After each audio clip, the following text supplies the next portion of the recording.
को किससे? डी से। और क्या हुआ? डी को मिला है। बात समझ गए? ए को ई से, बी को डी से और डी को ई से क्या कर दिया है? मिला। अब यहाँ पे समझिए एक और, देखिए ये 90 डिग्री है, मालूम है आप लोग को कितना डिग्री है? 90 डिग्री है। तो उसके सामने वाला भुजा क्या होगा? कर्ण होगा। यहाँ से यहाँ के अकॉर्डिंग हम लोग चलेंगे। सबसे पहले देखिए ए ई क्या है? वो ए ई कहाँ है? देखिए गौर से, ए और ई, देखो गौर से समझना, ए और ई। ए ई में देखिएगा आप, एक त्रिभुज बनना है ए ई बी, ए ई सी या ए सी ई, है ना? तो इसके 90 के सामने मतलब ये वाला भुजा जो ए यू क्या हो जाएगा? कर्ण। कर्ण स्क्वायर का फार्मूला क्या होता है? लंब स्क्वायर प्लस आधार स्क्वायर।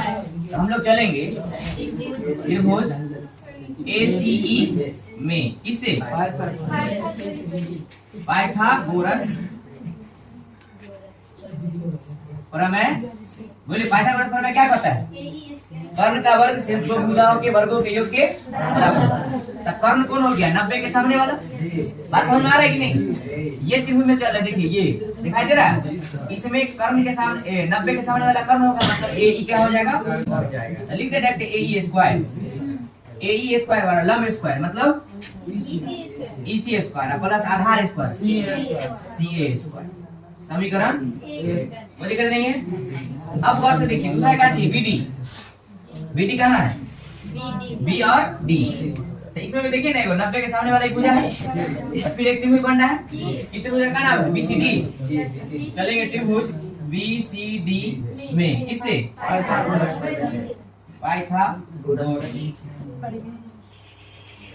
प्रमेय से। वो देखिए वो पाइथागोरस प्रमेय से चलेंगे तो क्या होगा? कर्ण का वर्ग शेष दो भुजाओं के वर्गों के योग के बराबर। आप कहोगे सर इतना वर्ग का एक वर्ग की भुजा जिंदगी में बराबर हो सकता है, लेकिन प्रमेय बराबर तो है ही। बात समझ गई? तो बताइए बी डी स्क्वायर बराबर क्या हो जाएगा? लंब स्क्वायर, लंब कुछ है B C square plus C D. समीकरण अब लिखेंगे समीकरण 1 तथा 2 को जोड़ने को। समीकरण 1 तथा 2 को क्या करने पर? जोड़ने। अलग ये क्या बोल रहे? बोलो। देखिए जोड़ेंगे तो ई वाला भाग एक तरफ, ये वाला भाग दूसरी तरफ। तो इसको जोड़िए तो क्या हो जाएगा? ए ई स्क्वायर प्लस क्या हो जाएगा?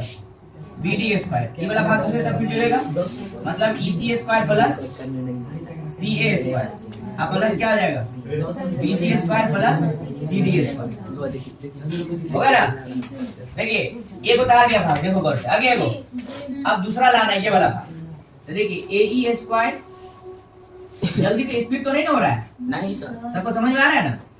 अब गौर से देखिए कि सर ए बी लाने के लिए काका चाहिए। ए बी देखो कहाँ है? ए और तो ये पूरे बड़ा त्रिभुज में देखोगे तो ए बी कर्ण हो जाएगा 90 के सामने वाला। तो कर्ण वाला क्या होता है? लंब प्लस आधार होता है ना। तो लंब मतलब बी सी, आधार मतलब सी ए। इसमें ढूंढो तो बी सी और सी ए है, बी सी और सी ए है। इसको लिख देंगे क्या? लंब B C square plus C A square. ठीक है? अब प्लस तो उसका क्या बच गया? E C square. क्या बच गया? E C square plus C D square. देखो ए ई स्क्वायर तो A E square plus B C B D square तो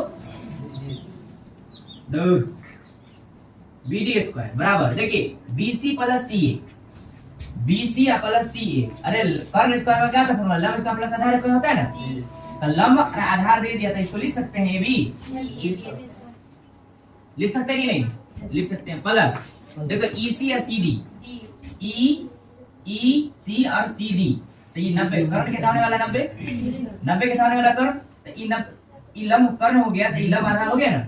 इसको क्या लिख सकते हैं? ई डी का स्क्वायर डी ई का स्क्वायर। यही क्या करना था? सीधी